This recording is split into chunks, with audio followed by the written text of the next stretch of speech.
ਸਤਿ ਸ਼੍ਰੀ ਅਕਾਲ ਜੀ ਸਾਰੇ ਦਰਸ਼ਕਾਂ ਨੂੰ। ਮੈਂ ਹਰਪ੍ਰੀਤ ਸਿੰਘ ਹੋਰਾ ਅੱਜ ਤੁਹਾਡੇ ਸਾਹਮਣੇ ਇੱਕ ਬੜਾ ਗੰਭੀਰ ਮੁੱਦਾ ਲੈ ਕੇ ਆਏ ਹਾਂ। ਇਹ ਇੱਕ ਐਸਾ ਮੁੱਦਾ ਹੈ ਜਿਹੜਾ ਬੜੇ ਸਾਲਾਂ ਤੋਂ ਪੰਜਾਬ 'ਚ ਹਰ ਜਗ੍ਹਾ ਇਸ ਮੁੱਦੇ ਤੇ ਚਰਚਾ ਹੁੰਦੀ ਹੈ, ਹਰ ਪੱਧਰ ਤੇ ਚਰਚਾ ਹੁੰਦੀ ਹੈ, ਉਹ ਚਾਹੇ ਸਮਾਜਿਕ ਪੱਧਰ ਦੀ ਗੱਲ ਹੋਏ, ਰਾਜਨੀਤਿਕ ਪੱਧਰ ਦੀ ਗੱਲ ਹੋਏ। ਹੁਣ ਇਸ ਮੁੱਦੇ ਨਾਲ ਅੱਜ ਜੋ ਆਪਾਂ ਗੱਲ ਕਰਨ ਜਾ ਰਹੇ ਹਾਂ ਉਹ ਇਹ ਵੀ ਹੈਗੀ ਹੈ ਕਿ ਇੰਟਰਨੈਸ਼ਨਲ ਲੈਵਲ ਤੱਕ ਇਹਦੇ ਤਾਰ, ਜਿਹੜੀ ਹਮੇਸ਼ਾ ਤੋਂ ਕਿਹਾ ਜਾਂਦਾ ਸੀ ਵੀ ਇਹਦੇ ਜੁੜੇ ਹੋਏ ਨੇ, ਪਟੀਸ਼ਨਾਂ ਫਾਈਲ ਹੋਈਆਂ ਨੇ ਕੋਰਟ 'ਚ, ਇਸ ਤੇ ਕਈ ਮੁਕੱਦਮੇ ਵੀ ਚੱਲੇ ਨੇ। ਔਰ ਅੱਜ ਇਹ ਗੱਲ ਕਹਿਣੀ ਪੈ ਰਹੀ ਹੈ ਮੈਨੂੰ ਕਿ ਇਹ ਐਸਾ ਇੱਕ ਮੁੱਦਾ ਹੈ ਜਿਹੜਾ ਪੰਜਾਬ ਦੇ ਹਰ ਘਰ 'ਚ, ਜਿਸ ਬਾਰੇ ਚਰਚਾ ਹੁੰਦੀ ਹੈ। ਇਸ ਦਾ ਮੁੱਦੇ ਦੀ ਜਿਹੜੀ ਤੁਸੀਂ ਗੰਭੀਰਤਾ ਇਸ ਤੋਂ ਵੀ ਜਾਣਦੇ ਹੋ ਕਿ ਪੰਜਾਬ ਦੀਆਂ ਜਿਹੜੀਆਂ ਇਲੈਕਸ਼ਨਾਂ ਹੋਈਆਂ ਨੇ ਉਸ ਤੇ ਵੀ ਕਿਹਾ ਜਾਂਦਾ ਹੈ ਕਿ ਇਸ ਮੁੱਦੇ ਦਾ ਅਸਰ ਪਿਆ ਹੈਗਾ। ਮੈਂ ਗੱਲ ਕਰ ਰਿਹਾ ਜੀ ਪੰਜਾਬ 'ਚ ਨਸ਼ਾ ਤਸਕਰੀ ਦੀ, ਡਰੱਗ ਟ੍ਰੈਫਿਕਿੰਗ ਦੀ, ਡਰੱਗ ਅਬਿਊਜ਼ ਦੀ। ਪੰਜਾਬ 'ਚ ਨਸ਼ਿਆਂ ਦੇ ਮੁੱਦੇ ਨੂੰ ਲੈ ਕੇ ਹਰ ਜਗ੍ਹਾ ਤੇ ਬਹੁਤ ਚਰਚਾ ਹੋਈ ਹੈ। ਇਸ ਨੂੰ ਲੈ ਕੇ ਕਈ ਜਗ੍ਹਾ ਕੰਮ ਕੀਤਾ ਵੀ ਗਿਆ। ਅੱਜ ਵੀ ਕਈ ਵਕੀਲ ਸਾਹਿਬਾਨ ਨੇ, ਕਈ ਐਕਟਿਵਿਸਟ ਨੇ, ਕਈ ਰਾਜਨੇਤਾ ਨੇ, ਕਈ ਸੋਸ਼ਲ ਵਰਕਰ ਨੇ ਜੋ ਇਸ ਤੇ ਕੰਮ ਕਰ ਰਹੇ ਨੇ। ਪਰ ਅਜੇ ਵੀ ਪੰਜਾਬ ਦਾ ਜਿਹੜਾ ਸੂਬਾ ਹੈਗਾ ਉਹ ਇਸ ਮੁੱਦੇ ਨਾਲ ਜੂਝ ਰਿਹਾ ਹੈਗਾ, ਹਰ ਪੱਧਰ ਤੇ ਜੂਝ ਰਿਹਾ ਹੈਗਾ। ਸੋ ਇਸ ਮੁੱਦੇ ਤੇ ਗੱਲ ਕਰਨ ਲਈ ਅੱਜ ਸਾਡੇ ਨਾਲ ਸਾਡੇ ਸੀਨੀਅਰ ਵਕੀਲ Punjab and Haryana high court ਦੇ ਸਰਦਾਰ ਨਵਕਿਰਨ ਸਿੰਘ ਜੀ ਸਾਡੇ ਨਾਲ ਮੌਜੂਦ ਨੇ। ਨਵਕਿਰਨ ਸਿੰਘ ਜੀ ਸਤਿ ਸ੍ਰੀ ਅਕਾਲ। ਸਤਿ ਸ਼੍ਰੀ ਅਕਾਲ ਜੀ। ਨਵਕਿਰਨ ਸਿੰਘ ਜੀ ਬਾਰੇ ਮੈਂ ਥੋੜਾ ਦੱਸ ਦਿੰਨਾ। 2013 ਚ ਇੱਕ ਪਟੀਸ਼ਨ ਫਾਈਲ ਹੋਈ ਸੀਗੀ Punjab and Haryana high court ਚ, ਇੱਕ ਸਾਬਕਾ ਆਈਪੀਐਸ, ਸੀਨੀਅਰ ਆਈਪੀਐਸ ਅਫਸਰ ਵੱਲੋਂ। ਨਵਕਿਰਨ ਸਿੰਘ ਜੀ ਜਨਰਲ ਸੈਕਟਰੀ ਨੇ lawyers for human right association ਦੇ।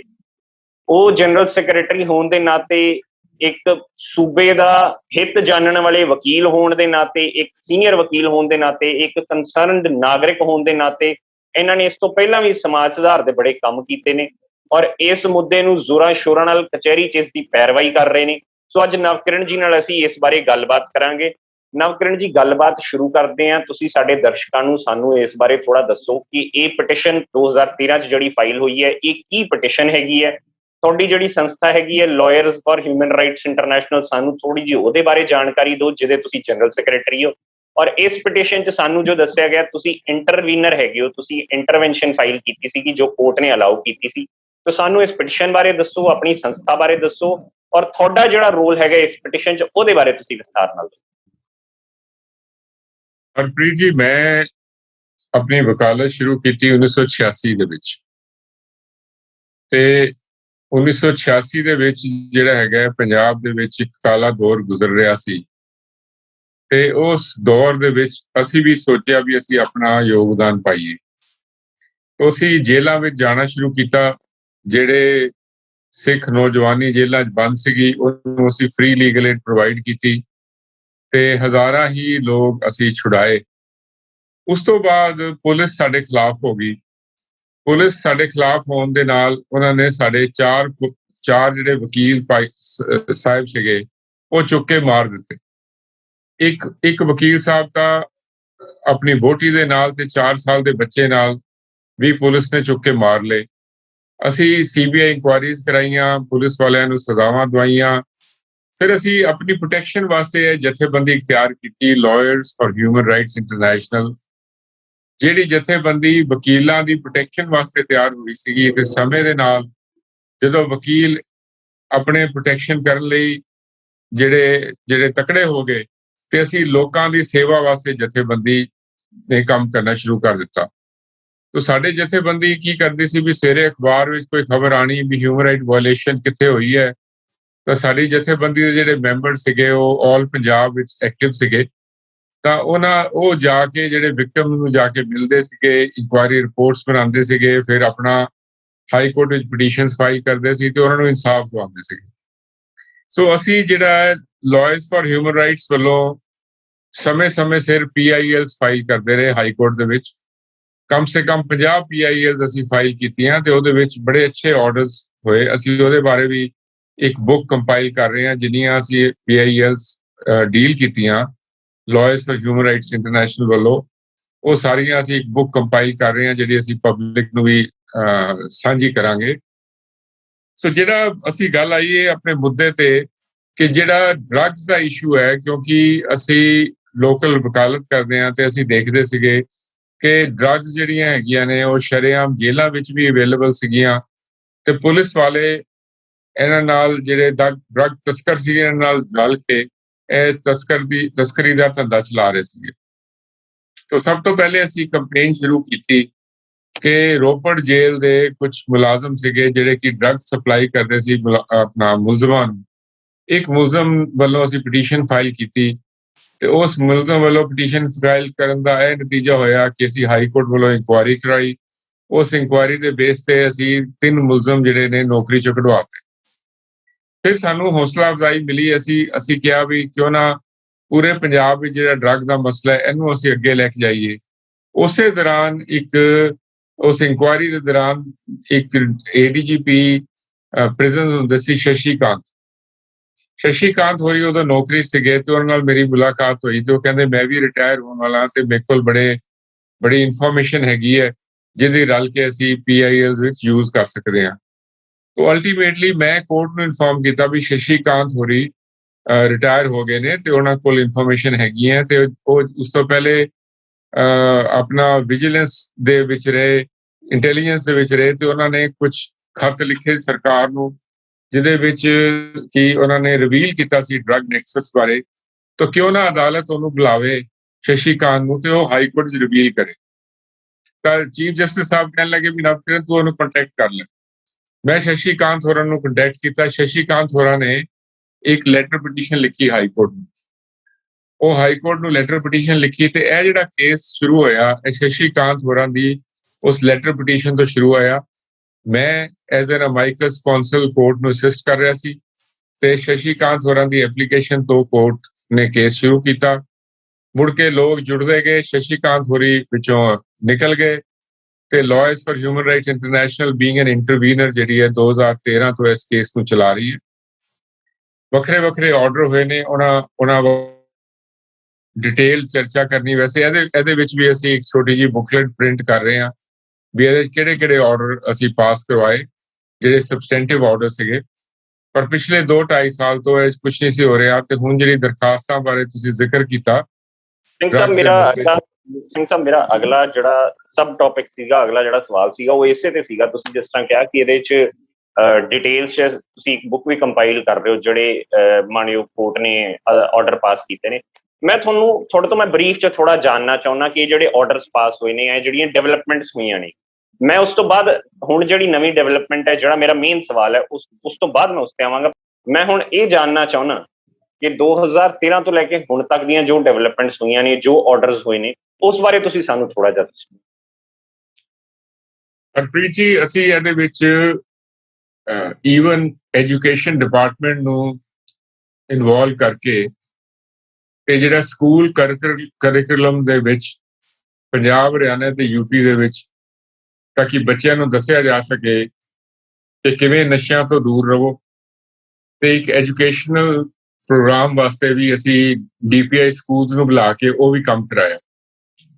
ਪੰਜਾਬ, ਹਰਿਆਣਾ ਤੇ UT ਦੀ ਜਿੰਨੀਆਂ ਕੈਮਿਸਟ ਦੀਆਂ ਸ਼ਾਪਸ ਹੈਗੀਆਂ ਨੇ ਉਹ ਮੈਂ ਕੋਰਟ ਨੂੰ ਇਨਫੋਰਮ ਕੀਤਾ ਵੀ ਜਿਹੜੀ ਕੈਮਿਸਟ ਦੀ ਸ਼ਾਪ ਹੈਗੀਆਂ ਅੱਧੀਆਂ ਸ਼ਾਪਸ ਫੇਕ ਲਾਇਸੈਂਸਿਸ ਦੇ ਉੱਤੇ ਚੱਲ ਰਹੀਆਂ ਨੇ ਤੇ ਫਾਰਮਾਸਿਸਟ ਅਵੇਲੇਬਲ ਨਹੀਂ ਹੁੰਦੇ ਕੈਮਿਸਟ ਦੀ ਸ਼ਾਪ ਤੇ ਜਿਹੜੀ ਛੋਟੀ ਦੁਕਾਨਾਂ ਜਿਹੜੀਆਂ ਖੁੱਲੀਆਂ ਹੋਈਆਂ ਬੇਸਿਕਲੀ ਨਸ਼ੇ ਵੇਚਦੀਆਂ।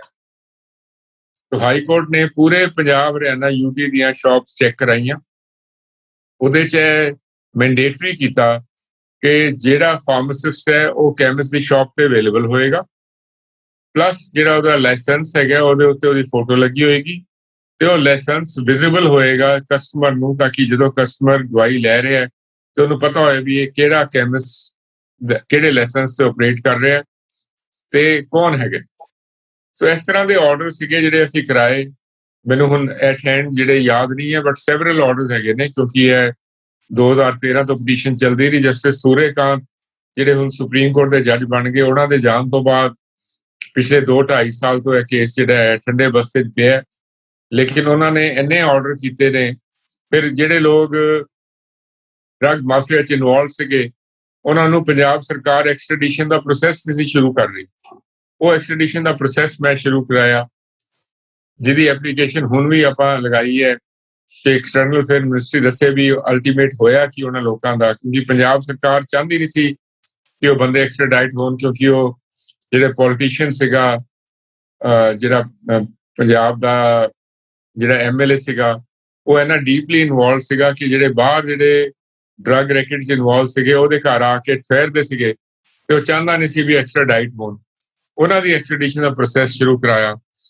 ਸੋ ਬੜੇ ਕੰਮ ਐਸੇ ਨੇ। ਅੱਛਾ, ਇਹ ਵੀ ਅਸੀਂ ਆਰਡਰ ਕਰਾਇਆ ਕਿ ਪੰਜਾਬ, ਹਰਿਆਣਾ, UP ਦੇ ਵਿੱਚ ਜਦੋਂ ਵੀ ਕੋਈ ਡਰੱਗ ਦਾ ਕੇਸ ਸ਼ੁਰੂ ਹੁੰਦਾ ਕੀ ਸੀਗਾ ਕਿ ਜਿਹੜੇ ਮਾਈਨਰ ਜਿਹੜੇ ਆਫੈਂਸਿਸ ਵਾਲੇ ਲੋਕ ਨੇ, ਜਿਹੜੇ ਵੇਚਦੇ ਨੇ ਜਾਂ ਜਿਹੜੇ ਕੰਜ਼ਿਊਮ ਕਰਦੇ, ਉਹਨਾਂ ਨੂੰ ਫੜ ਕੇ ਬਾਹਰ ਕੁੱਟ ਕੇ ਉਹਨਾਂ ਤੋਂ ਪਤਾ ਤਾਂ ਕਰ ਲਿਆ ਜਾਂਦਾ ਸੀਗਾ ਵੀ ਇਹ ਕਿੱਥੋਂ ਡਰੱਗ ਆਈ, ਲੇਕਿਨ ਪਿੱਛੇ ਤੱਕ ਆਇਆ ਨਹੀਂ ਸੀ ਜਾਂਦਾ। ਸੋ ਹਾਈ ਕੋਰਟ ਨੇ ਆਰਡਰ ਕੀਤਾ ਵੀ ਅੱਜ ਤੋਂ ਬਾਅਦ ਜਿਹੜਾ ਹੈਗਾ, ਇਹ 5-7 ਸਾਲ ਦਾ ਪੁਰਾਣਾ ਆਰਡਰ ਹੈ ਵੀ ਜਿਹੜਾ ਵੀ ਕੋਈ ਕੇਸ ਰਜਿਸਟਰ ਹੋਏਗਾ ਉਸ ਕੇਸ ਦੀ ਤੁਸੀਂ ਤਹਿ ਤੱਕ ਜਾ ਕੇ ਜਿੱਥੋਂ ਸੋਰਸ ਹੈ ਉਹਨੂੰ ਵੀ ਫੜੋਗੇ। ਉਸ ਤੋਂ ਬਾਅਦ ਉਹ ਸੋਰਸ ਨੂੰ ਫੜਨਾ ਸ਼ੁਰੂ ਕੀਤਾ। ਸੋ ਬੜੇ ਆਰਡਰਸ ਨੇ ਜਿਹੜੇ ਮੈਨੂੰ ਇਮੀਡੀਏਟ ਯਾਦ ਨਹੀਂ ਹੈਗੇ, ਤਾਂ ਹੀ ਮੈਂ ਤੁਹਾਨੂੰ ਕਿਹਾ ਉਹਦੀ ਬੁਕਲੇਟ ਅਸੀਂ ਸੈਪਰੇਟ ਪ੍ਰਿੰਟ ਕਰ ਰਹੇ ਹਾਂ ਤੇ ਉਸ ਚੱਲਦੇ ਰਹੇ ਨੇ। ਬਟ ਹੁਣ ਜਿਹੜੇ ਮੇਨਲੀ 2 ਐਪਲੀਕੇਸ਼ਨਸ ਹੈ ਜਿਹੜੀ ਅਸੀਂ ਮੂਵ ਕੀਤੀਆਂ। ਹੁਣ ਮੈਂ ਨਵਕਿਰਨ ਜੀ ਤੁਹਾਡੀ ਗੱਲ ਕੱਟ ਰਿਹਾ। ਮੇਰਾ ਮੇਨ ਸਵਾਲ ਇਹੀ ਹੈਗਾ ਕਿ ਤੁਸੀਂ ਜਿਹੜੀ ਗੱਲ ਕੀਤੀ ਕਿ ਪਿਛਲੇ 2-2.5 ਸਾਲ ਤੋਂ ਜਿਹੜੇ ਹੈਗਾ ਠੰਡੇ ਬਸਤੇ 'ਚ ਪਿਆ ਹੋਇਆ, ਜਿੱਥੋਂ ਤੱਕ ਮੇਰੀ ਜਾਣਕਾਰੀ ਹੈਗੀ ਹੈ 2018, ਇਸ ਗੱਲ ਨੂੰ 2.5 ਸਾਲ ਹੋ ਗਏ ਨੇ। 2 ਮੁੱਦੇ ਬੜੇ ਜ਼ਰੂਰੀ ਸੀਗੇ ਜਿਨ੍ਹਾਂ ਕਰਕੇ ਤੇ ਇੱਕ ਤਰ੍ਹਾਂ ਦਾ ਇੱਕ ਗੈਪ ਆ ਗਿਆ, ਸਟਾਪ ਆ ਗਿਆ ਇੱਕ ਤਰ੍ਹਾਂ ਦਾ। 2 ਮੁੱਦੇ ਬੜੇ ਜ਼ਰੂਰੀ ਸੀਗੇ ਜਿਹੜੀਆਂ ਇਹਨਾਂ ਨੇ ਮਿਨਿਸਟਰੀਜ਼, ਐਕਸਟਰਨਲ ਅਫੇਅਰ ਮਿਨਿਸਟਰੀ ਜਿਹਨੂੰ ਆਪਾਂ ਫੋਰਨ ਮਿਨਿਸਟਰੀ ਵੀ ਕਹਿੰਦੇ ਹਾਂ, ਜਾਂ ਫਿਰ ਮਿਨਿਸਟਰੀ ਆਫ ਹੋਮ ਅਫੇਅਰਸ ਜਿਹਨੂੰ ਆਪਾਂ ਹੋਮ ਮਿਨਿਸਟਰੀ ਕਹਿੰਦੇ ਹਾਂ, ਉਹਦੀਆਂ ਸਟੇਟਸ ਰਿਪੋਰਟਾਂ। ਔਰ ਦੂਸਰਾ, ਜਿਹੜੀ ਪੰਜਾਬ ਦੀ ਸਰਕਾਰ ਨੇ ਜਾਂ ਪੰਜਾਬ ਦੀ ਪੁਲਿਸ ਨੇ ਜਿਹੜੀ ਰਿਪੋਰਟ ਫਾਈਲ ਕੀਤੀ ਸੀਗੀ, ਉਹ ਅੱਜ ਤੱਕ ਖੁੱਲ੍ਹ ਨਹੀਂ ਗਈ ਹੈਗੀ ਹੈ, ਜਨਤਕ ਨਹੀਂ ਕੀਤੀ ਗਈ ਹੈਗੀ ਹੈ। ਜਿੱਥੋਂ ਤੱਕ ਮੇਰੀ ਜਾਣਕਾਰੀ ਹੈ 2.5 ਸਾਲ ਦੀਆਂ ਪਿਛਲੀਆਂ ਇਹ ਡਿਵੈਲਪਮੈਂਟਸ ਨੇ, ਉਹ ਸਟੇਟਸ ਰਿਪੋਰਟਸ ਬੜੀਆਂ ਜ਼ਰੂਰੀ ਨੇ, ਬੜੀਆਂ ਕਰੂਸ਼ੀਅਲ ਨੇ ਇਸ ਕੇਸ ਵਾਸਤੇ। ਸੋ ਮੈਂ ਤੁਹਾਨੂੰ ਇਹੀ ਅਗਲਾ ਸਵਾਲ ਪੁੱਛਣਾ ਚਾਹ ਰਿਹਾ ਸੀ, ਤੁਸੀਂ ਕੁਦਰਤੀ ਉਹ ਗੱਲ ਕਹਿ ਦਿੱਤੀ। ਸੋ ਹੁਣ ਦੀ ਜਿਹੜੀ ਡਿਵੈਲਪਮੈਂਟ ਹੈਗੀ ਹੈ, ਲੇਟੈਸਟ ਡਿਵੈਲਪਮੈਂਟ ਜਿਹੜੀ ਹੈਗੀ ਹੈ, ਉਹ ਤੁਸੀਂ ਜਿਹੜੀਆਂ ਅਰਜ਼ੀ ਲਾਈਆਂ ਨੇ ਕੋਰਟ ਦੇ ਵਿੱਚ, ਉਹ ਸਟੇਟਸ ਰਿਪੋਰਟਸ ਨੂੰ ਲੈ ਕੇ ਲਾਈਆਂ ਨੇ, ਸਾਨੂੰ ਜ਼ਰਾ ਥੋੜਾ ਉਹਨਾਂ ਬਾਰੇ ਡਿਟੇਲ 'ਚ ਦੱਸੋ ਵੀ ਹੁਣ ਲੇਟੈਸਟ ਡਿਵੈਲਪਮੈਂਟਸ ਕੀ ਨੇ। ਦੇਖੋ, ਇਸ ਤਰ੍ਹਾਂ ਹੈ ਕਿ ਕਿਉਂਕਿ ਇਸ ਕੇਸ ਦੀ ਪੈਰਵਾਈ ਮੈਂ ਸ਼ੁਰੂ ਤੋਂ ਕਰਦਾ ਰਿਹਾ ਤੇ ਅਪ੍ਰੈਲ ਮਹੀਨੇ ਵਿੱਚ ਅਸੀਂ ਇਹ ਦਰਖਾਸਤਾਂ ਲਗਾਈਆਂ ਨੇ। 16 ਅਪ੍ਰੈਲ ਨੂੰ ਦਰਖਾਸਤਾਂ ਲਗਾਈਆਂ ਨੇ ਕਿਉਂਕਿ ਕੁਝ ਲੋਕ ਇਹ ਸਮਝ ਰਹੇ ਨੇ ਵੀ ਸ਼ਾਇਦ ਨਵਜੋਤ ਸਿੱਧੂ ਦੇ ਰੌਲਾ ਪਾਉਣ ਤੋਂ ਬਾਅਦ ਨਵਕਿਰਨ ਸਿੰਘ ਨੇ ਐਪਲੀਕੇਸ਼ਨ ਲਗਾਈ ਹੈ। ਇਹ ਕਲੀਅਰ ਕਰਨਾ ਬੜਾ ਜ਼ਰੂਰੀ ਹੈ ਕਿ 16 ਅਪ੍ਰੈਲ 2021 ਨੂੰ ਅਸੀਂ ਇਹ ਐਪਲੀਕੇਸ਼ਨ ਲਗਾਈ ਹੈ, ਜਿਹੜੀ ਕਿ ਹੁਣ ਤੱਕ ਲਿਸਟ ਨਹੀਂ ਹੋਈ ਕਿਉਂਕਿ ਜਿਹੜਾ ਸਾਰਾ ਕੋਰਟ ਫਾਈਲ ਸੀਗੀਆਂ ਉਹ ਸਕੈਨ ਹੋ ਰਹੀਆਂ ਸੀਗੀਆਂ ਤੇ ਸਕੈਨਿੰਗ ਵਿੱਚ ਟਾਈਮ ਲੈ ਰਿਹਾ ਸੀ, ਪਲੱਸ ਕੋਵਿਡ ਪੀਰੀਅਡ ਸੀਗਾ। ਤੇ ਉਹ ਐਪਲੀਕੇਸ਼ਨ ਦੇ ਵਿੱਚ ਅਸੀਂ ਇਹ ਕਿਹਾ ਹੈ ਵੀ ਤੁਸੀਂ ਉਹ, ਮੈਂ ਉਹਦੀ ਬੈਕਗ੍ਰਾਉਂਡ ਵੀ ਦੇਣਾ ਚਾਹਾਂਗਾ ਕਿ ਜਦੋਂ ਅਕਾਲੀਆਂ ਦੀ ਗਵਰਨਮੈਂਟ ਟੁੱਟੀ ਤੇ ਕਾਂਗਰਸ ਸਰਕਾਰ ਆਈ ਤੇ ਅਸੀਂ ਦਰਖਾਸਤ ਲਗਾਈ ਕਿ ਹੁਣ ਅਕਾਲੀਆਂ ਦੀ ਸਰਕਾਰ ਤਾਂ ਹੈ ਨਹੀਂ ਤੇ ਕਾਂਗਰਸ ਗਵਰਨਮੈਂਟ ਆ ਗਈ ਹੈ, ਤਾਂ ਜਿਹੜੇ ਤੱਥ ਅਕਾਲੀਆਂ ਦੀ ਸਰਕਾਰ ਦੇ ਸਾਹਮਣੇ ਹੁੰਦਿਆਂ ਬਿਕਰਮਜੀਤ ਸਿੰਘ ਮਜੀਠੀਏ ਦੇ ਖਿਲਾਫ ਆਏ ਸੀਗੇ ਈਡੀ ਦੀ ਰਿਪੋਰਟ ਵਿੱਚ, ਇਨਫੋਰਸਮੈਂਟ ਡਾਇਰੈਕਟੋਰੇਟ ਦੀ ਰਿਪੋਰਟ ਦੇ ਵਿੱਚ, ਜਿਹੜੇ ਸਮਗਲਰਸ ਨੂੰ ਉਹਨਾਂ ਨੇ ਇੰਟਰੋਗੇਟ ਕੀਤਾ ਸੀਗਾ, ਉਹਨਾਂ ਸਮਗਲਰਸ ਨੇ ਕਿਹਾ ਸੀਗਾ ਵੀ ਫਲਾਣੇ ਬੰਦੇ ਆ ਕੇ ਬਿਕਰਮਜੀਤ ਸਿੰਘ ਮਜੀਠੀਏ ਦੇ ਘਰ ਠਹਿਰਦੇ ਰਹੇ, ਉਹਦੇ ਗੱਡੀਆਂ 'ਚ ਟਰੈਵਲ ਕਰਦੇ ਨੇ। ਬਿਕਰਮਜੀਤ ਸਿੰਘ ਮਜੀਠੀਏ ਨੂੰ ਉਹਨਾਂ ਦੇ ਕੰਮ ਬਾਰੇ ਪਤਾ ਸੀ ਜਾਂ ਨਹੀਂ ਪਤਾ ਸੀ, ਇਹ ਸੈਪਰੇਟ ਵਿਸ਼ਾ, ਬਟ ਇਹ ਰਿਕਾਰਡ ਦੇ ਉੱਤੇ ਗੱਲ ਆਈ ਹੈ ਈਡੀ ਦੇ ਇੰਟਰੋਗੇਸ਼ਨ ਦੇ ਵਿੱਚ, ਜਿਹੜੀ ਕਿ ਇੰਟਰੋਗੇਸ਼ਨ ਜਿਹੜੀ ਹੈਗੀ ਹੈ ਐਡਮਿਸਿਬਲ ਇਨ ਐਵੀਡੈਂਸ ਐਕਟ ਹੈਗੀ ਹੈ। ਤਾਂ ਉਸ ਇੰਟਰੋਗੇਸ਼ਨ ਤੋਂ ਈਡੀ ਅੱਗੇ ਨਹੀਂ ਤੁਰੀ, ਤਾਂ ਅਸੀਂ ਹਾਈ ਕੋਰਟ ਨੂੰ ਦਰਖਾਸਤ ਦਿੱਤੀ ਵੀ ਹੁਣ ਸਰਕਾਰਾਂ ਬਦਲ ਗਈਆਂ ਨੇ ਤੇ ਪੰਜਾਬ ਸਰਕਾਰ ਨੂੰ ਵੀ ਈਡੀ ਦੀ ਰਿਪੋਰਟ ਦਿੱਤੀ ਜਾਵੇ ਤੇ ਪੰਜਾਬ ਸਰਕਾਰ ਨੂੰ ਵੀ ਕਿਹਾ ਜਾਏ ਵੀ ਤੁਸੀਂ ਜਿਹੜਾ ਹੈਗਾ ਇਸ ਬਾਰੇ ਇਨਵੈਸਟੀਗੇਟ ਕਰੋ। ਸੋ ਹਾਈ ਕੋਰਟ ਦੇ ਕਹਿਣ ਤੇ ਜਿਹੜੀਆਂ ਈਡੀ ਦੀਆਂ ਰਿਪੋਰਟ ਸੀਗੀਆਂ ਪੰਜਾਬ ਸਰਕਾਰ ਨੂੰ ਦਿੱਤੀਆਂ ਗਈਆਂ। ਪੰਜਾਬ ਸਰਕਾਰ ਨੇ ਇਨਵੈਸਟੀਗੇਟ ਕੀਤੀਆਂ, ਉਹਨਾਂ ਦੇ ਐਸਟੀਐਫ ਚੀਫ ਜਿਹੜੇ ਹੈਗੇ ਨੇ ਹਰਪ੍ਰੀਤ ਸਿੰਘ ਸਿੱਧੂ, ਉਹਨਾਂ ਨੇ ਇਨਕੁਆਇਰੀ ਕੀਤੀ ਤੇ ਹਾਈ ਕੋਰਟ ਨੂੰ ਵਾਪਸ ਜਿਹੜਾ ਸੀਲਬੰਦ ਰਿਪੋਰਟ ਦਿੱਤੀ। ਉਹ ਸੀਲਬੰਦ ਰਿਪੋਰਟ ਨੂੰ ਹਾਈ ਕੋਰਟ ਨੇ ਪੜ੍ਹਿਆ ਤੇ ਉਹਨਾਂ ਨੇ ਪੰਜਾਬ ਸਰਕਾਰ ਨੂੰ ਕਿਹਾ ਵੀ ਹੁਣ ਤੁਸੀਂ ਇਹ ਤੇ ਜਵਾਬ ਦਿਓ ਵੀ ਇਸ ਰਿਪੋਰਟ ਤੇ ਤੁਸੀਂ ਕੀ ਕਰਨਾ ਚਾਹੁੰਦੇ ਹੋ। ਪੰਜਾਬ ਸਰਕਾਰ ਨੇ ਫਿਰ ਉਸ ਰਿਪੋਰਟ ਦਾ ਜਵਾਬ ਦਿੱਤਾ। ਉਹ ਰਿਪੋਰਟ ਹਾਈ ਕੋਰਟ ਨੇ ਖੋਲ ਕੇ ਪੜ੍ਹੀ ਤੇ ਉਹਨਾਂ ਨੇ ਕਿਹਾ ਵੀ ਅਸੀਂ ਅਗਲੀ ਪੇਸ਼ੀ ਦੇ ਉੱਤੇ ਐਕਸ਼ਨ ਲਵਾਂਗੇ। ਉਧਰੋਂ ਜਸਟਿਸ ਸੂਰਯਕਾਂਤ ਜਿਹੜੇ ਨੇ ਸ਼ਿਮਲੇ ਹਾਈ ਕੋਰਟ ਟ੍ਰਾਂਸਫਰ ਹੋ ਗਈ, ਸ਼ਿਮਲੇ ਹਾਈ ਕੋਰਟ ਤੋਂ ਸੁਪਰੀਮ ਕੋਰਟ ਚਲੇ ਗਏ। ਸੋ ਇਹ ਕੇਸ ਜਿਹੜਾ ਉਸ ਤੋਂ ਬਾਅਦ ਕਿਸੇ ਨੇ ਇੰਟਰਸਟ ਹੀ ਸ਼ੋ ਨਹੀਂ ਕੀਤਾ ਜੁਡੀਸ਼ਰੀ ਵਿੱਚ। ਉਦੋਂ ਕਰੋਨਾ ਟਾਈਮ ਵੀ ਨਹੀਂ ਸੀਗਾ ਹਾਲੇ ਕੀ, ਲੇਕਿਨ ਇਹ ਕੇਸ ਜਿਹੜਾ ਠੰਡੇ ਬਸਤੇ 'ਚ ਪੈ ਗਿਆ। ਕਿਹਨਾਂ ਕਾਰਨਾਂ ਕਰਕੇ ਨਹੀਂ ਦੇਖਿਆ ਗਿਆ ਇਹਦੇ ਬਾਰੇ ਤਾਂ ਆਪਾਂ ਕਿਆਫੇ ਲਗਾ ਸਕਦੇ ਹਾਂ, ਕੋਈ ਆਪਾਂ ਡੈਫੀਨਿਟ ਓਪੀਨੀਅਨ ਨਹੀਂ ਦੇ ਸਕਦੇ। ਪਰ ਇਹ ਪੱਕੀ ਗੱਲ ਹੈ ਕਿ ਪਿਛਲੇ 2.5 ਸਾਲ ਤੋਂ ਹਾਈ ਕੋਰਟ ਨੂੰ ਟਾਈਮ ਨਹੀਂ ਮਿਲਿਆ ਉਹ ਰਿਪੋਰਟ ਖੋਲਣ ਦਾ। ਸੋ ਅਸੀਂ ਹੁਣ ਉਹਨਾਂ ਨੂੰ ਕਿਹਾ ਵੀ ਮਿਹਰਬਾਨੀ ਕਰਕੇ ਉਹ ਰਿਪੋਰਟ ਖੋਲੋ। 4.5 ਸਾਲ ਤੱਕ ਸਰਕਾਰ ਚੱਲੀ ਤੇ ਕੁਝ ਕਾਰਵਾਈ ਪੰਜਾਬ ਨੇ ਨਹੀਂ ਕੀਤੀ, ਤੇ ਪੰਜਾਬ ਸਰਕਾਰ ਕਾਰਵਾਈ ਕਰਨਾ ਵੀ ਨਹੀਂ ਚਾਹੁੰਦੀ। ਹਾਲੇ ਕਿ ਰੁਕਾਵਟ ਉਹਨਾਂ ਨੂੰ ਕੋਈ ਨਹੀਂ ਹੈ, ਕਿਉਂਕਿ ਪੰਜਾਬ ਸਰਕਾਰ ਬਾਰ-ਬਾਰ ਇਹ ਕਹਿੰਦੀ ਰਹੀ ਅਸੀਂ ਐਕਸ਼ਨ ਇਸ ਕਰਕੇ ਨਹੀਂ ਲੈ ਰਹੇ ਉਸ ਰਿਪੋਰਟ ਤੇ ਕਿਉਂਕਿ ਹਾਈ ਕੋਰਟ ਕੇਸ ਪੈਂਡਿੰਗ ਹੈ।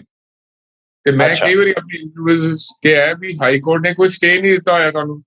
ਹਾਈ ਕੋਰਟ ਨੇ ਤੁਹਾਡੇ ਤੋਂ ਰਿਪੋਰਟ ਮੰਗਾਈ ਸੀ, ਤੁਸੀਂ ਰਿਪੋਰਟ ਦੇਤੀ, ਪਰ ਹਾਈ ਕੋਰਟ ਨੇ ਇਹ ਤਾਂ ਨਹੀਂ ਕਿਹਾ ਵੀ ਸਾਡੇ ਤੋਂ ਬਿਨਾਂ ਪੁੱਛੇ ਤੁਸੀਂ ਰਿਪੋਰਟ ਐਕਸ਼ਨ ਨਹੀਂ ਲੈ ਸਕਦੇ। ਅਸਲ ਵਿੱਚ ਤਾਂ ਜਿਹੜਾ ਅਨਹੋਲੀ ਅਲਾਈਅੰਸ ਹੈਗਾ ਕਾਂਗਰਸ ਪਾਰਟੀ ਦਾ ਅਕਾਲੀਆਂ ਦੇ ਨਾਲ, ਕਿਉਂਕਿ ਅਕਾਲੀਆਂ ਨੇ ਮਦਦ ਕੀਤੀ ਹੈ ਕਾਂਗਰਸ ਪਾਰਟੀ ਨੂੰ ਪਾਵਰ 'ਚ ਆਉਣ ਲਈ, ਤੇ ਇਸ ਕਰਕੇ ਉਹ ਚਾਹੁੰਦੇ ਨਹੀਂ ਕਿ ਰਿਪੋਰਟ ਖੋਲ ਕੇ ਤੇ ਜਿਹੜਾ ਐਕਸ਼ਨ ਲਿੱਤਾ ਜਾਵੇ। ਇਹ ਮੇਰਾ ਵਿਊ ਪੁਆਇੰਟ ਹੈਗਾ ਤੇ ਆਮ ਜਨਤਾ ਵੀ ਇਹੀ ਸੋਚਦੀ ਹੈ, ਤੇ ਉਸੇ ਕਰਕੇ ਅਸੀਂ ਦਬਾਅ ਪਾ ਰਹੇ ਹਾਂ ਵੀ ਸਰਕਾਰਾਂ ਨੇ ਤਾਂ ਖੋਲਣਾ ਨਹੀਂ, ਕਮ ਸੇ ਕਮ ਹਾਈ ਕੋਰਟ ਹੀ ਖੁਲਵਾ ਲਵੇ। ਸੋ ਇਹ ਮਸਲਾ ਹੁਣ ਪੈਂਡਿੰਗ ਹੈ। ਕੱਲ ਲੱਗਿਆ ਹੋਇਆ ਸੀਗਾ, ਕੱਲ ਇੱਕ ਆਨਰੇਬਲ ਜੱਜ ਛੁੱਟੀ ਦੇ ਸੀਗੇ, ਹੁਣ ਨੈਕਸਟ ਫਰਾਈਡੇ ਲਈ ਕੇਸ ਲਿਸਟਡ ਹੈ। ਠੀਕ ਹੈ ਨਵਕਰਨ ਜੀ, ਦੂਸਰੀ ਜਿਹੜੀ ਐਪਲੀਕੇਸ਼ਨ ਲੱਗੀ ਹੈ, ਜਿਹੜੀ ਦੂਸਰੀ ਲੇਟੈਸਟ ਡਿਵੈਲਪਮੈਂਟ ਹੈਗੀ ਹੈ, ਉਹ ਹੈਗੀ ਹੈ ਮਿਨਿਸਟਰੀਜ਼ ਦੀਆਂ ਜਿਹੜੀਆਂ ਸਟੇਟਸ ਰਿਪੋਰਟ ਨੇ ਉਹ ਤੁਸੀਂ ਸੀਕ ਕਰ ਰਹੇ ਹੋ ਉਹਨਾਂ ਐਪਲੀਕੇਸ਼ਨਸ ਦੇ ਥਰੂ। ਸੋ ਮੈਂ ਉਹਦੇ ਬਾਰੇ ਵੀ ਤੁਸੀਂ ਸਾਨੂੰ ਥੋੜੀ ਜਿਹੀ ਜਾਣਕਾਰੀ ਦਿਓ ਵੀ ਉਹ ਸਟੇਟਸ ਰਿਪੋਰਟਸ ਜਿਹੜੀਆਂ ਅਸੀਂ ਸੀਕ ਕਰ ਰਹੇ ਹਾਂ, ਜਿਹੜੇ ਫਿਊਜੀਟਿਵਸ ਦੀ ਤੁਸੀਂ ਗੱਲ ਕੀਤੀ, ਜਿਹੜੇ ਵਿਦੇਸ਼ਾਂ ਵਿੱਚ ਬੈਠੇ ਹੋਏ ਨੇ, ਉਹਨਾਂ ਬਾਰੇ ਸਾਨੂੰ ਥੋੜੀ ਜਿਹੀ ਉਹਨਾਂ ਰਿਪੋਰਟਸ ਬਾਰੇ ਜਿਹੜੀਆਂ ਅਸੀਂ ਮੰਗ ਰਹੇ ਹਾਂ ਉਹਨਾਂ ਤੋਂ, ਉਹਨਾਂ ਦੀਆਂ ਕੋਈ ਇਨਸਾਈਟਸ ਤੁਹਾਡੇ ਕੋਲ ਹੋਣ, ਉਹਨਾਂ ਬਾਰੇ ਕੋਈ ਜਾਣਕਾਰੀ ਤੁਹਾਡੇ ਕੋਲ ਹੋਵੇ, ਉਹ ਤੁਸੀਂ ਸਾਡੇ ਨਾਲ ਸਾਂਝੀ ਕਰੋ। ਇਸ ਤਰ੍ਹਾਂ ਹਰਪ੍ਰੀਤ ਜੀ 13 ਮੁਲਜ਼ਮ ਹੈਗੇ ਨੇ ਜਿਹੜੇ ਕਿ ਬਾਹਰ ਰਹਿੰਦੇ ਨੇ ਕੈਨੇਡਾ ਤੇ ਅਮਰੀਕਾ ਦੇ ਵਿੱਚ, ਜਿਹੜੇ ਡਰੱਗ ਦੇ ਧੰਦਿਆਂ 'ਚ ਇਨਵੋਲਵ ਨੇ as per the reports of the enforcement directorate. ਉਹਨਾਂ ਦੇ ਨਾਮ ਆਏ ਨੇ ਤੇ ਉਹ ਉੱਥੇ ਬੈਠੇ ਨੇ। ਹੁਣ ਉਹਨਾਂ ਨੂੰ ਕਾਂਗਰਸ ਸਰਕਾਰ ਨੇ ਵੀ ਐਕਸਟ੍ਰੈਡੀਸ਼ਨ ਦਾ ਪ੍ਰੋਸੈਸ ਸ਼ੁਰੂ ਨਹੀਂ ਕੀਤਾ। ਜਿਵੇਂ ਮੈਂ ਤੁਹਾਨੂੰ ਦੱਸਿਆ, ਅਸੀਂ ਦਰਖਾਸਤ ਪਾਈ ਵੀ ਮਿਹਰਬਾਨੀ ਕਰਕੇ ਸਾਨੂੰ ਦੱਸਿਆ ਜਾਏ ਵੀ ਉਹਦੇ ਐਕਸਟ੍ਰੈਡੀਸ਼ਨ ਦਾ ਕੀ ਕਰ ਰਹੇ ਹੋ। ਤੇ ਪੰਜਾਬ ਸਰਕਾਰ ਆ ਕੇ ਕਹਿੰਦੀ ਜੀ ਕਿ ਅਸੀਂ CBI ਨੂੰ ਜਿਹੜੀ ਹੈਗੀ ਹੈ ਸਾਰੀ ਮਟੀਰੀਅਲ ਸਪਲਾਈ ਕੀਤਾ। CBI ਨੂੰ ਬੁਲਾਇਆ ਗਿਆ, CBI ਕਹਿੰਦੇ ਜੀ ਅਸੀਂ ਬਾਰ-ਬਾਰ ਇਹਨਾਂ ਨੂੰ ਕੁਐਸਚਨ ਪੁੱਟ ਕਰਦੇ ਹਾਂ, ਜਿਹੜੀ ਸਾਡੀ ਕੁਆਰੀ ਦਾ ਜਵਾਬ ਨਹੀਂ ਦਿੰਦੇ। ਹਾਈ ਕੋਰਟ ਨੇ ਉੱਥੇ ਵੇਲੇ ਕਮੇਟੀ ਫਾਰਮ ਕੀਤੀ, ਜਸਟਿਸ ਸੂਰਯਕਾਂਤ ਨੇ, ਵੀ CBI ਤੇ ਪੰਜਾਬ ਪੁਲਿਸ ਦੀ ਕਮੇਟੀ ਫਾਰਮ ਕਰਕੇ ਆਪਣਾ ਬਹਿ ਕੇ ਸੌਟ ਆਊਟ ਕਰੋ ਤੇ 3-4 ਮਹੀਨਿਆਂ ਵਿੱਚ ਜਿਹੜੀ ਲਿਸਟ ਜਿਹੜੀ ਫਾਈਨਲਾਈਜ਼ ਕਰੋ। ਸੋ ਸਾਰਾ ਪ੍ਰੋਸੈਸ ਹਾਈ ਕੋਰਟ ਨੇ ਆਪਣੀ ਸੁਪਰਵੀਜ਼ਨ ਹੇਠ ਸ਼ੁਰੂ ਕਰਾਇਆ, ਰੈੱਡ ਕਾਰਨਰ ਨੋਟਿਸ ਇਸ਼ੂ ਕਰਾਏ, ਲੇਕਿਨ ਉਸ ਤੋਂ ਬਾਅਦ ਕਿਉਂਕਿ ਕੇਸ ਲਿੱਤਾ ਨਹੀਂ ਗਿਆ ਤੇ ਐਕਸਟ੍ਰੈਡੀਸ਼ਨ ਪ੍ਰੋਸੈਸ ਜਿਹੜਾ ਹੈਗਾ ਉਹ ਸ਼ੁਰੂ ਨਹੀਂ ਕੀਤਾ। ਹੁਣ ਕਿਉਂ ਨਹੀਂ ਸੈਂਟਰਲ ਗਵਰਨਮੈਂਟ ਇਹਦੇ ਸੀਰੀਅਸਨੈਸ ਦਿਖਾਉਂਦੀ? ਕਿਤੇ ਨਾ ਕਿਤੇ ਕੁਝ ਲੋਕ ਐਸੇ ਨੇ ਜਿਹੜੇ ਕਿ ਰੋਲ ਪਲੇ ਕਰ ਰਹੇ ਨੇ, ਕਿਉਂਕਿ ਨਾਰਮਲੀ ਤਾਂ ਪੰਜਾਬ ਪੁਲਿਸ ਨੂੰ ਜੇ ਕੋਈ ਮਿਲੀਟੈਂਟ ਵਾਂਟਡ ਹੋਵੇ ਤੇ ਆਪਣੀ ਸਪੈਸ਼ਲ ਚਾਰਟਰ ਪਲੇਨ ਲੈ ਕੇ ਟੀਮ ਭੇਜਦੇ ਨੇ ਤੇ ਉਥੋਂ ਬੰਦੇ ਨੂੰ ਐਕਸਟ੍ਰੈਡਾਈਟ ਕਰਾਉਣ ਦੀ ਪੈਰਵੀ ਕਰਦੇ ਨੇ। ਲੇਕਿਨ 13 ਮੁਲਜ਼ਮ ਜਿਹੜੇ ਕਿ ਪੰਜਾਬ ਦੇ ਵਿੱਚ ਡਰੱਗ ਦਾ ਧੰਦਾ ਕਰਦੇ ਨੇ ਤੇ ਇੱਥੋਂ ਡਰੱਗ ਬਣ ਕੇ ਬਾਹਰ ਜਾਂਦੀ ਰਹੀ ਹੈ, ਇਹ ਵੀ ਇਨਫੋਰਸਮੈਂਟ ਡਾਇਰੈਕਟਰ ਦੀ ਰਿਪੋਰਟ ਹੈਗੀ ਹੈ। ਤੇ ਕਿਉਂ ਨਹੀਂ ਉਹਨਾਂ ਲੋਕਾਂ ਨੂੰ ਐਕਸਟ੍ਰੈਡੀਸ਼ਨ ਕਰਾਉਣ ਦੇ ਵਿੱਚ ਕੋਈ ਮਿਨਿਸਟਰੀ ਆਫ ਐਕਸਟਰਨਲ ਅਫੇਅਰ ਜਾਂ ਮਿਨਿਸਟਰੀ ਆਫ ਹੋਮ ਅਫੇਅਰ ਕਿਉਂ ਨਹੀਂ ਕੋਈ ਜਲਦਬਾਜ਼ੀ ਦਿਖਾ ਰਹੀ, ਕਿਉਂ ਨਹੀਂ ਇੰਟਰਸਟ ਸ਼ੋ ਕਰ ਰਹੀ? ਇਹਦਾ ਸਵਾਲ ਦਾ ਜਵਾਬ ਤਾਂ ਹੁਣ ਉਹਨਾਂ ਦੀ ਰਿਪੋਰਟਸ ਹੀ ਪੇਸ਼ ਕਰਨਗੀਆਂ ਵੀ ਉਹ ਦੱਸਣਗੇ ਵੀ ਉਹਨਾਂ ਨੇ ਕੀ ਕੀਤਾ ਹੈ, ਤੇ ਆਸ ਹੈ ਵੀ ਹਾਈ ਕੋਰਟ ਦੇ ਰਾਹੀਂ ਅਸੀਂ ਸਾਰਾ ਕੰਮ ਕਰਵਾ ਸਕਾਂਗੇ। ਇੱਕ ਨਵਕਿਰਨ ਜੀ, ਮੈਂ ਤੁਹਾਨੂੰ ਸਵਾਲ ਪੁੱਛਣਾ ਚਾਹੁੰਦਾ, ਕਿਉਂਕਿ ਉਹ ਸਵਾਲ ਥੋੜਾ ਇਸ ਤਰ੍ਹਾਂ ਦਾ ਹੈ ਕਿ ਜਨਰਲ ਪਬਲਿਕ ਕਈ ਵਾਰੀ ਇੰਨਾ ਲੰਬਾ ਐਨਾਲਿਸਿਸ, ਇੰਨਾ ਡਿਟੇਲਡ ਐਨਾਲਿਸਿਸ ਨਹੀਂ ਕਰ ਪਾਉਂਦੀ ਹੈਗੀ। ਅਸੀਂ ਵੀ ਨਾਰਮਲੀ ਗੱਲ ਕਰਦੇ ਹਾਂ ਤੇ ਸਰਫੇਸ ਲੈਵਲ ਤੱਕ ਦੀ ਗੱਲ ਕਰਦੇ ਹਾਂ, ਡਿਟੇਲ 'ਚ, ਕਿਉਂਕਿ ਤੁਸੀਂ ਇਸ ਮੁੱਦੇ ਨਾਲ ਜੁੜੇ ਹੋ, ਤੁਸੀਂ ਇਸ ਮੁੱਦੇ ਦੇ ਸੈਂਟਰ 'ਚ ਜੁੜੇ ਹੋ, ਇਸ ਲਈ ਤੁਸੀਂ ਹੋ ਸਕਦਾ ਇਸ ਬਾਰੇ ਸਾਨੂੰ ਜ਼ਿਆਦਾ ਜਾਣਕਾਰੀ ਦੇ ਸਕੋ। 2022 'ਚ ਪੰਜਾਬ 'ਚ ਇਲੈਕਸ਼ਨ ਆ ਰਹੀਆਂ ਨੇ। ਮੈਂ ਸਵਾਲ ਤਾਂ ਪੁੱਛਾਂਗਾ ਜੇ ਤੁਹਾਡੀ ਇਜਾਜ਼ਤ ਹੋਏਗੀ ਤੇ। 2022 'ਚ ਪੰਜਾਬ ਦੀਆਂ ਇਲੈਕਸ਼ਨ ਆ ਰਹੀਆਂ। ਪਿਛਲੇ ਇਲੈਕਸ਼ਨਾਂ 'ਚ ਵੀ ਅਸੀਂ TV ਤੇ ਦੇਖਿਆ, ਸੋਸ਼ਲ ਮੀਡੀਆ ਤੇ ਦੇਖਿਆ, ਡਰੱਗਸ ਦਾ ਮੁੱਦਾ ਲੈ ਕੇ ਜਿਹੜਾ ਹੈਗਾ ਹਰ ਜਗ੍ਹਾ ਬਹੁਤ ਚਰਚਾ ਹੋਈ, ਪੰਜਾਬ ਦੇ ਅੰਦਰ ਵੀ, ਪੰਜਾਬ ਦੇ ਬਾਹਰ ਵੀ, ਦੇਸ਼ ਦੇ ਅੰਦਰ ਵੀ, ਦੇਸ਼ ਦੇ ਬਾਹਰ ਵੀ। 2017 ਦੀਆਂ ਇਲੈਕਸ਼ਨਾਂ 'ਚ ਡਰੱਗਸ ਜਿਹੜਾ ਸੀਗਾ, ਨਸ਼ਿਆਂ ਦਾ ਮੁੱਦਾ ਸੀਗਾ, ਉਹ ਇਲੈਕਸ਼ਨਾਂ 'ਚ ਇੱਕ ਬਹੁਤ ਜ਼ਿਆਦਾ ਜ਼ਰੂਰੀ ਪੁਆਇੰਟ ਬਣਿਆ ਸੀਗਾ। ਪੰਜਾਬ ਦੇ ਹੋਰ ਵੀ ਮੁੱਦੇ ਹੈਗੇ ਨੇ ਜਿਹੜੇ ਬੜੇ ਜ਼ਿਆਦਾ ਜ਼ਰੂਰੀ ਨੇ, ਜਿਹੜੇ ਬੜੇ ਮਸਲੇ ਹੈਗੇ ਨੇ ਪੰਜਾਬ ਦੇ ਗੰਭੀਰ, ਪਰ ਡਰੱਗਸ ਦਾ ਮੁੱਦਾ ਇੱਕ ਸੈਂਟਰਲ ਪੁਆਇੰਟ ਰਿਹਾ ਸੀਗਾ, ਜੇ ਮੈਂ ਕਹਿ ਸਕਾਂ। ਹੁਣ 2022 'ਚ ਵੀ ਇਲੈਕਸ਼ਨਾਂ ਆ ਰਹੀਆਂ, ਪੰਜਾਬ ਦੀਆਂ ਦੋ ਧਿਰਾਂ, ਅਕਾਲੀ ਦਲ ਔਰ ਕਾਂਗਰਸ ਜਿਹੜੀਆਂ ਹੈਗੀਆਂ, ਉਹ ਹਮੇਸ਼ਾ ਕੰਪੀਟੀਸ਼ਨ 'ਚ ਹੁੰਦੀਆਂ ਨੇ। ਹੁਣ ਆਮ ਆਦਮੀ ਪਾਰਟੀ ਵੀ ਜਿਹੜੀ ਹੈਗੀ ਹੈ ਉਹ ਬਹੁਤ ਐਕਟਿਵ ਹੋਈ ਹੈ, ਉਹਨਾਂ ਦੇ ਕੈਂਡੀਡੇਟਸ ਵੀ ਬਹੁਤ ਐਕਟਿਵ ਹੋਏ ਨੇ, ਉਹਨਾਂ ਦੇ ਲੀਡਰਸ ਵੀ ਪੰਜਾਬ ਬੜੇ ਗੇੜੇ ਮਾਰ ਰਹੇ ਨੇ। ਪੰਜਾਬ ਦੀਆਂ ਹੋਰ ਇੰਟਰਨਲ ਵੀ ਜਿਹੜੀਆਂ ਪਾਰਟੀਆਂ ਹੈਗੀਆਂ ਨੇ, ਜਿਹੜੀਆਂ ਉਹ ਇਲੈਕਸ਼ਨਸ ਨੂੰ ਲੈ ਕੇ ਬੜੀਆਂ ਐਕਟਿਵ ਹੋ ਗਈਆਂ ਨੇ, ਸੋਸ਼ਲ ਮੀਡੀਆ ਤੇ ਵੀ, ਗਰਾਊਂਡ ਤੇ ਵੀ। ਸੋ ਮੇਰਾ ਸਵਾਲ ਤੁਹਾਨੂੰ ਇਹ ਹੈਗਾ ਕਿ ਇਹ ਜਿਹੜਾ ਮੁੱਦਾ ਹੈਗਾ ਅਜੇ ਵੀ ਹੱਲ ਨਹੀਂ ਹੋਇਆ ਇੰਨੇ ਸਾਲ ਹੋਣ ਦੇ ਬਾਅਦ। ਔਰ ਹੁਣ ਵੀ ਅਸੀਂ ਦੇਖ ਰਹੇ ਹਾਂ, ਜਿਵੇਂ ਹੁਣੇ ਅਹੁਦਾ ਸੰਭਾਲ ਸਮਾਰੋਹ ਹੋਇਆ ਪੰਜਾਬ ਦੇ ਨਵੇਂ ਕਾਂਗਰਸ ਦੇ ਪ੍ਰਧਾਨ ਜਿਹੜੇ ਸਰਦਾਰ ਨਵਜੋਤ ਸਿੰਘ ਸਿੱਧੂ ਹੋਣੀ ਬਣੇ ਨੇ, ਉਦੋਂ ਵੀ ਸੋਸ਼ਲ ਮੀਡੀਆ ਤੇ ਇਸ ਦੇ ਬਾਰੇ ਬੜੀ ਚਰਚਾ ਹੁੰਦੀ ਰਹੀ, ਮੀਡੀਆ 'ਚ ਬੜੀ ਚਰਚਾ ਹੁੰਦੀ ਰਹੀ। ਮੇਰਾ ਸਵਾਲ ਤੁਹਾਨੂੰ ਇਹ ਹੈ ਕਿ ਜਿਹੜੀਆਂ ਹੁਣ 2022 ਦੀਆਂ ਇਲੈਕਸ਼ਨਾਂ ਆ ਰਹੀਆਂ ਨੇ, ਪੰਜਾਬ 'ਚ ਇੰਨੀਆਂ ਧਿਰਾਂ ਜਿਹੜੀਆਂ ਕੰਪੀਟ ਕਰ ਰਹੀਆਂ ਨੇ, ਤੁਸੀਂ ਕੀ ਦੇਖਦੇ ਹੋ ਇਲੈਕਸ਼ਨ ਵੀਜ਼ਾ ਵੀ ਡਰੱਗਸ ਦੇ ਇਸ਼ੂ ਨੂੰ ਲੈ ਕੇ, ਜਿਹੜਾ ਅਜੇ ਵੀ ਸੋਲਵ ਨਹੀਂ ਹੋਇਆ? ਤੁਹਾਡਾ ਇਸ ਬਾਰੇ ਕੀ ਕਹਿਣਾ, ਮੈਂ ਡਿਟੇਲ 'ਚ ਜਾਣਨਾ ਚਾਹੁੰਦਾ। ਤੁਹਾਡਾ ਕੀ ਐਨਾਲਿਸਿਸ ਹੈ, ਤੁਹਾਨੂੰ ਕੀ ਲੱਗਦਾ ਇਹਨਾਂ ਤੇ ਕੀ ਅਸਰ ਪੈ ਸਕਦਾ? ਦੇਖੋ ਹਰਪ੍ਰੀਤ ਜੀ, ਜਿਹੜਾ ਪੰਜਾਬ ਹੈਗਾ ਉਹ ਬੜੀ ਇੱਕ ਸੈਂਸਿਟਿਵ ਸਟੇਟ ਹੈ। ਉਹਦੇ ਬਾਰਡਰ ਜਿਹੜੇ ਨੇ ਪਾਕਿਸਤਾਨ ਨਾਲ ਮਿਲਦੇ ਨੇ, ਤੇ ਪਾਕਿਸਤਾਨ ਜਿਹੜਾ ਹੈਗਾ ਉਹ ਜਿੰਨੀਆਂ ਵੀ ਸੋਫਿਸਟੀਕੇਟਡ ਡਰੱਗਸ ਹੈਗੀਆਂ ਨੇ ਉਹ ਇਸ ਬਾਰਡਰ ਦੇ ਉੱਤੋਂ ਹੀ ਪਾਸ ਕਰਾਂਗੇ। ਲੇਕਿਨ ਇਹ ਬੜਾ ਵੱਡਾ ਇੱਕ ਕੁਐਸਚਨ ਹੈਗਾ ਵੀ ਪਾਕਿਸਤਾਨ ਦੇ ਨਾਲ ਬਾਰਡਰ ਤਾਂ ਰਾਜਸਥਾਨ 'ਚ ਵੀ ਲੱਗਦਾ, ਜੰਮੂ ਕਸ਼ਮੀਰ 'ਚ ਵੀ ਲੱਗਦਾ ਹੈ, ਪਰ ਇਹ ਕਿਉਂ ਹੈ ਕਿ ਜਿਹੜਾ ਪੰਜਾਬ ਦਾ ਬਾਰਡਰ ਹੀ ਵਰਤਿਆ ਜਾ ਰਿਹਾ ਹੈਗਾ ਇਹ ਸਾਰੇ ਜਿਹੜੇ ਸੋਫਿਸਟੀਕੇਟਡ ਨਸ਼ਿਆਂ ਨੂੰ ਸਮਗਲ ਕਰਨ ਲਈ? ਸੋ ਇਹ ਕੁਝ ਲੋਕਾਂ ਦੀ ਇਹ ਵੀ ਧਾਰਨਾ ਹੈ ਵੀ ਕਿਧਰੇ ਨਾ ਕਿਧਰੇ ਵੀ ਇੱਕ ਸਿੱਖ ਜੈਨੋਸਾਈਡ ਦੀ ਕੋਸ਼ਿਸ਼ ਕੀਤੀ ਜਾ ਰਹੀ। ਤਾਂ ਉਹ ਇਹ ਜਿਹੜੇ ਮੁੱਦਾ ਹੈਗਾ ਬੜੇ ਇੰਪੋਰਟੈਂਟ ਮੁੱਦੇ ਨੇ। ਪੋਲੀਟੀਸ਼ੀਅਨਸ ਇਹਨਾਂ ਮੁੱਦਿਆਂ ਨੂੰ ਬੜਾ ਬਿਲਿਟਲ ਕਰਕੇ ਦੇਖਦੇ ਨੇ, ਬੜੇ ਛੋਟੇ ਤਰੀਕੇ ਨਾਲ ਦੇਖਦੇ ਨੇ ਵੀ ਜੀ 10 ਬੰਦੇ ਫੜ ਲਏ ਤੇ ਜਿਹੜਾ ਨਸ਼ਾ ਵਿਕਣਾ ਬੰਦ ਹੋ ਜਾਏਗਾ, ਜਾਂ ਡੀ ਐਡਿਕਸ਼ਨ ਸੈਂਟਰਸ ਖੋਲ੍ਹਤੇ ਤਾਂ ਜਿਹੜਾ ਹੈਗਾ ਨਸ਼ੇ ਦੇ ਕੰਜ਼ੰਪਸ਼ਨ ਵਿੱਚ ਲੋਕੀ ਘਟ ਜਾਣਗੇ। ਪੋਲੀਟੀਕਲ ਮੁੱਦੇ ਬੰਦੇ ਨੇ, ਲੇਕਿਨ ਕੋਈ ਸਾਰਥਕ ਤਰੀਕੇ ਨਾਲ ਕੋਈ ਇਸ ਤਰ੍ਹਾਂ ਦੀ ਪਾਲਿਸੀ ਨਹੀਂ ਬਣਦੀ ਪਈ ਤੇ ਨਾ ਹੀ ਇਸ ਤਰੀਕੇ ਦਾ ਹਮਲਾ ਵੱਜ ਰਿਹਾ ਹੈ।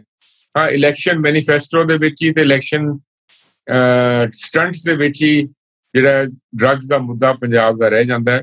ਹੁਣ ਵੀ ਇਹ ਮੁੱਦਾ ਗਰਮ ਹੋਏਗਾ ਕਿਉਂਕਿ ਨਵਜੋਤ ਸਿੱਧੂ ਨੂੰ ਇਹ ਪਤਾ ਹੈ ਕਿ ਲੋਕਾਂ ਨੇ ਸਵਾਲ ਕਰਨਾ ਹੈ ਕਿ ਜਿਹੜੇ ਲੋਕ ਅਕਾਲੀ ਦਲ ਦੇ ਪਾਰਟੀ ਦੇ ਵਿੱਚੋਂ, ਜਿਵੇਂ ਕਿ ਬਿਕਰਮਜੀਤ ਸਿੰਘ ਮਜੀਠੀਆ ਤੇ ਐਲੀਗੇਸ਼ਨ ਹੈਗੇ ਨੇ ਵੀ ਤੁਸੀਂ ਉਹਦੇ ਖਿਲਾਫ ਐਕਸ਼ਨ ਕਿਉਂ ਨਹੀਂ ਲਿਆ, ਪਰ ਕੀ ਬਿਕਰਮਜੀਤ ਸਿੰਘ ਮਜੀਠੀਏ ਦੇ ਖਿਲਾਫ ਐਕਸ਼ਨ ਲੈਣ ਨਾਲ ਡਰੱਗ ਵਿਕਣੀ ਬੰਦ ਹੋ ਜਾਏਗੀ ਪੰਜਾਬ 'ਚ? ਇਹ ਤਾਂ ਨਹੀਂ ਹੈਗਾ।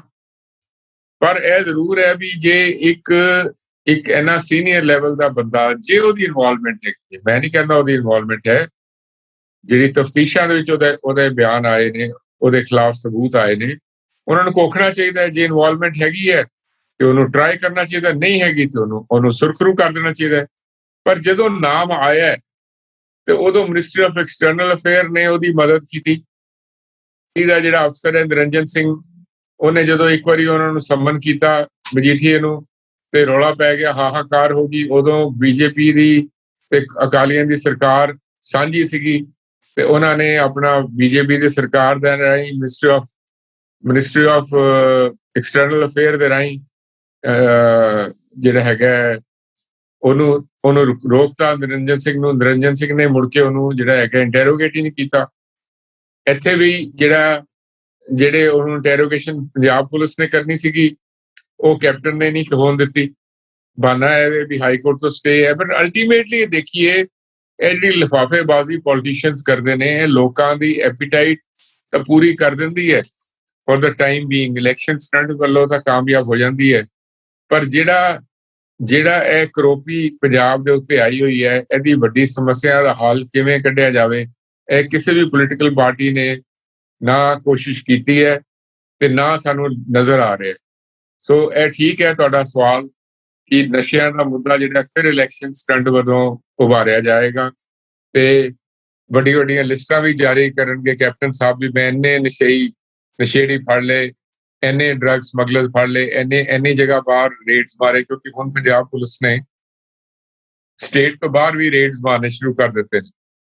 ਜਿਹੜਾ ਸਾਡਾ ਆਰਡਰ ਸੀਗਾ ਵੀ ਤੁਸੀਂ ਇਨ ਡੈਪਥ ਜਾ ਕੇ ਸੋਰਸ ਲੱਭਿਆ ਕਰੋਗੇ, ਉਹਨਾਂ ਨੇ ਸ਼ੁਰੂ ਕਰ ਦਿੱਤੀ ਹੈ। ਉਹ ਸਾਰੀ ਲਿਸਟ ਜਿਹੜੀ ਛਾਪ ਦੇਣਗੇ, ਦੇਖੋ ਜੀ ਅਸੀਂ ਇੰਨੇ ਬੰਦੇ ਅੰਦਰ ਕੀਤੇ, ਲੇਕਿਨ ਗੱਲ ਇਹ ਵੇ ਕਿ ਸਿੱਟਾ ਕੁਝ ਨਹੀਂ ਹੈ। ਨਸ਼ਾ ਓਪਨਲੀ ਵਿਕ ਰਿਹਾ, ਜੇਲਾਂ ਦੇ ਵਿੱਚ ਵੀ ਵਿਕ ਰਿਹਾ ਤੇ ਗੈਂਗਸਟਰ ਵੀ ਨਸ਼ਾ ਵੇਚ ਰਹੇ ਨੇ ਤੇ ਸਰਕਾਰਾਂ ਇਸ ਤੇ ਟੋਟਲ ਨੱਥ ਨਹੀਂ ਪਾ ਸਕੀਆਂ। ਕਿਸ ਤਰੀਕੇ ਨਾਲ ਕਿਵੇਂ ਨੱਥ ਪਾਈ ਜਾਏਗੀ ਇਹ ਸਮਾਂ ਹੀ ਦੱਸੇਗਾ।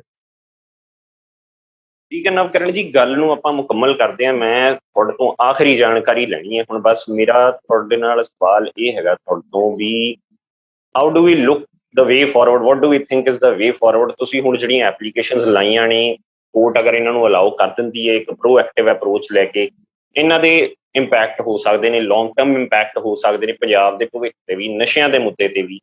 ਤੇ ਮੈਂ ਹੁਣ ਤੁਹਾਡੇ ਤੋਂ ਆਖਰੀ ਸਵਾਲ ਇਹ ਪੁੱਛ ਕੇ ਆਪਣੀ ਗੱਲ ਮੁਕੰਮਲ ਕਰਨੀ ਚਾਹਾਂਗਾ ਵੀ ਇਹਦਾ ਹੁਣ ਵੇ ਫਾਰਵਰਡ ਕੀ ਹੈ ਤੇ ਤੁਸੀਂ ਇਸ ਨੂੰ ਭਵਿੱਖ ਦੇ ਉਸ ਪੱਖੋਂ ਮੈਂ ਗੱਲ ਕਰਾਂ ਤੇ ਤੁਸੀਂ ਇਹਨੂੰ ਕਿਸ ਤਰ੍ਹਾਂ ਦੇਖਦੇ ਹੋ, ਇਹ ਜਰਾ ਸਾਨੂੰ ਇਸ ਬਾਰੇ ਥੋੜੀ ਜਾਣਕਾਰੀ ਦਿਓ। ਇਹ ਮੇਰਾ ਆਖਰੀ ਸਵਾਲ ਹੈ। ਦੇਖੋ ਹਰਪ੍ਰੀਤ ਜੀ, ਇੱਕ ਹਿਊਮਨ ਰਾਈਟਸ ਐਕਟਿਵਿਸਟ ਦਾ ਫਰਜ਼ ਹੈ ਕਿ ਉਹ ਆਪਣਾ ਰੋਲ ਅਦਾ ਕਰੇ, ਕਿਉਂਕਿ ਪੋਲੀਟੀਸ਼ੀਅਨਸ ਦਾ ਕੰਮ ਹੈਗਾ ਸਟੰਟਸ ਕਰਨੇ, ਉਹਨਾਂ ਨੂੰ ਜੋ ਸੂਟ ਕਰਦਾ ਉਹ ਉਸ ਤਰ੍ਹਾਂ ਦੀ ਗੱਲ ਕਰਦੇ ਨੇ। ਅਸੀਂ committed to human rights and being pro Punjab, ਸਾਡਾ ਫਰਜ਼ ਹੈ ਵੀ ਅਸੀਂ ਡਰੱਗਸ ਦੇ ਨੈਕਸਸ ਨੂੰ, ਡਰੱਗਸ ਪੋਲੀਟੀਸ਼ੀਅਨ ਤੇ ਪੁਲਿਸ ਦੇ ਨੈਕਸਸ ਨੂੰ ਬ੍ਰੇਕ ਕਰੀਏ। ਤੇ ਉਹਦੇ ਵਾਸਤੇ ਅਸੀਂ ਇੱਕ ਸਾਡੇ ਕੋਲ ਜ਼ਰੀਆ ਹੈਗਾ ਜਿਹੜਾ ਉਹ ਹਾਈ ਕੋਰਟ ਹੈਗੀ ਹੈ, ਅਦਾਲਤਾਂ ਦੇ ਰਾਹੀਂ ਅਸੀਂ ਲੜ ਕੇ ਉਹਨਾਂ ਨੂੰ ਨੰਗੇ ਕਰ ਸਕਦੇ ਹਾਂ ਤੇ ਜਿੰਨੀ ਲੜਾਈ ਹੋ ਸਕਦੀ ਦੇ ਸਕਦੇ ਹਾਂ। ਜੇ ਇਹ ਰਿਪੋਰਟ ਜਨਤਕ ਹੁੰਦੀ ਹੈ, ਰਿਪੋਰਟ ਤੋਂ ਬਾਅਦ ਜਿਹੜੇ ਲੋਕਾਂ ਨੂੰ ਇੰਟਰੋਗੇਟ ਕਰਨਾ ਜ਼ਰੂਰੀ ਹੈ ਕੀਤਾ ਜਾਂਦਾ ਹੈ, ਤਾਂ ਇੱਕ ਸਿਗਨਲ ਜ਼ਰੂਰ ਜਾਏਗਾ ਵੀ ਤੁਸੀਂ ਜਿੰਨੇ ਮਰਜ਼ੀ ਮਾਈਟੀ ਹੈਗੇ ਹੋ, ਜਿੰਨੇ ਮਰਜ਼ੀ ਪਾਵਰਫੁਲ ਹੈਗੇ ਹੋ, you are not above the law. And ਜੇ ਕੋਸ਼ਿਸ਼ ਕੀਤੀ ਜਾਵੇ ਬਿਨਾਂ ਡਰੇ ਹੋਏ ਤੇ ਵੱਡੇ ਤੋਂ ਵੱਡੇ ਬੰਦੇ ਨੂੰ ਵੀ ਹੱਥ ਪਾਇਆ ਜਾ ਸਕਦਾ।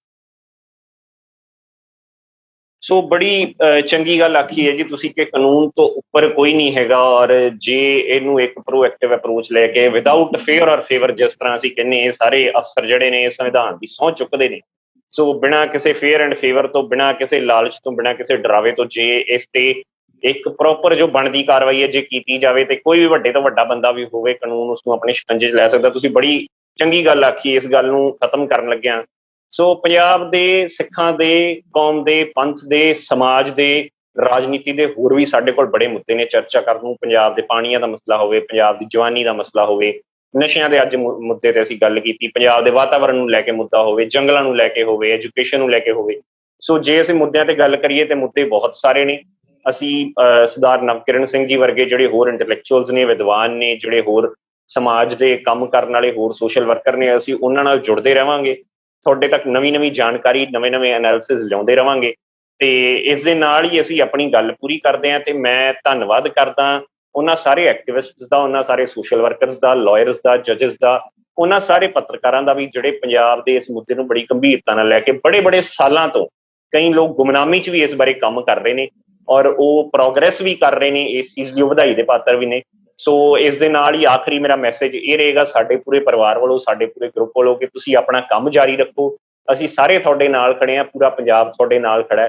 ਤੇ ਇਸ ਦੇ ਨਾਲ ਦੀ ਨਵਕਿਰਨ ਜੀ ਤੁਹਾਡਾ ਬਹੁਤ ਧੰਨਵਾਦ ਕਰਦਾ, ਤੁਸੀਂ ਰੁਝੇਵਿਆਂ 'ਚ ਸਮਾਂ ਕੱਢਿਆ ਤੇ ਬਹੁਤ ਸ਼ੁਕਰੀਆ। ਤੇ ਤੁਸੀਂ ਵੀ ਵਧਾਈ ਦੇ ਪਾਤਰ ਹੋ, ਬੜੀਆਂ ਸਾਰੀਆਂ ਡਿਵੈਲਪਮੈਂਟਸ ਹੋਈਆਂ ਨੇ ਇਸ ਕੇਸ 'ਚ ਤੇ ਕਿਸੇ ਤਰ੍ਹਾਂ ਵੀ ਅਸੀਂ ਤੁਹਾਡੇ ਲਈ ਕਿਸੇ ਵੀ ਤਰੀਕੇ ਕੰਮ ਆ ਸਕੀਏ। ਤੁਸੀਂ ਬੜਾ ਸੋਹਣਾ ਕੰਮ ਕਰ ਰਹੇ ਹੋ, ਤੁਹਾਡੀ ਸੰਸਥਾ ਬੜੀ ਸੋਹਣਾ ਕੰਮ ਕਰਦੀ ਹੈ। ਸੋ ਇਸ ਵਾਸਤੇ ਅਸੀਂ ਤੁਹਾਡਾ ਧੰਨਵਾਦ ਵੀ ਕਰਦੇ ਹਾਂ। ਤੁਹਾਡੇ ਤੋਂ ਇਜਾਜ਼ਤ ਲੈਂਦੇ ਹਾਂ ਜੀ। ਸਤਿ ਸ਼੍ਰੀ ਅਕਾਲ। ਸਤਿ ਸ਼੍ਰੀ ਅਕਾਲ।